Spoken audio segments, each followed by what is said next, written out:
Now, Northwest Cable News presents Seattle CEOs. Hello and welcome to Seattle CEO. Summer is practically here, but with this struggling economy, how do you get people to part with their hard-earned dollars? That's the challenge facing retailers right now. And marketing strategist Tom Danowski joins us with an inside look at the issues facing several local retailers. All right, Tom, let's start with REI. We know that Eddie Bauer is really in some trouble right now, but is it a different story for REI? Oh, very much so, Carolyn. In fact, as you look at the economy overall, about 70% of our economic spending is generated by consumers, the rest by businesses. So we have some terrific examples here of leading retailers who are really innovating cleverly. To start with REI, the CEO there, Sally Jewell, has been in her role for about 4 years. She's a terrific leader and has done a great job to really preserve and protect the culture. Some of the things that she's very focused on, of course, right now are using the current trend towards staycations to REI's advantage. People staying close for vacations, camping gear, merchandise, things they'll need for that. Another area of her focus is to continue rewarding and retaining an outstanding sales staff.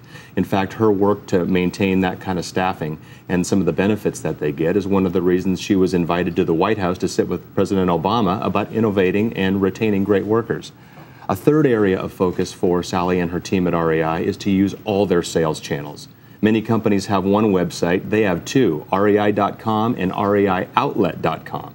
They've got a terrific catalog and a number of retail stores, so they are a true multi-channel retailer. So some good energy there, and it sounds like the co-op idea is working for them as well. Very much so. In fact, they paid more in dividends last year to members than in any other year in their 70-year history. Well, that's refreshing to hear in these times. Let's move on to Tommy Bahama, another local favorite, but how are they doing heading into summer?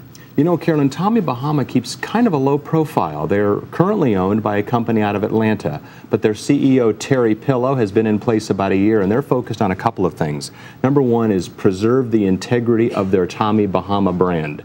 They're venturing off into eyeglasses and rum and furniture and all kinds of categories, but they're doing it within that island lifestyle idea that is so critical to the brand. Another thing they're focusing on is their secondary brands to relieve pressure on Tommy Bahama to carry the whole company. You might have heard of Indigo Palms or Island Estates, and if you haven't, you probably will. They're sub-brands that help the company grow while Tommy Bahama kind of reformats a little bit. The third area they're focused on, of course, is to be very cautious and smart about new locations. They're such a resort and spa and destination business that when that business suffers, it can drag them down, but they've been very smart.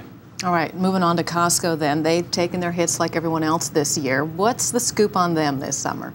You know, Costco CEO Jim Sinegal is practically a legend. I can tell you from experience, the stories about him returning his calls personally is absolutely true. In this retail environment, being down -1%, which they are, is actually outstanding in an environment where most retailers are down double digits. Costco is focused on a couple of main areas. Number one, refocusing on basic necessities. One of the things they're most proud of is they sell a fabulous roast chicken for about $4.99, and they've sold over 40 million of them so far. And don't forget the hot dogs. And the hot dogs, and all those concession items are very popular. But the basic necessities are key, especially in their Kirkland signature line, which is distinctive and no one else has it. Another thing they continue to be very focused on at Costco under Jim Sinegal's leadership is be absolutely competitive on prices. Do not be undersold, and also watch their own costs of doing business. They typically have sales and administrative costs well below their competitors. And a third area for Costco is, while we think of it as a place for us to go as consumers, a big part of their business is business members. Right. And they continue to focus on that and do a great job with it.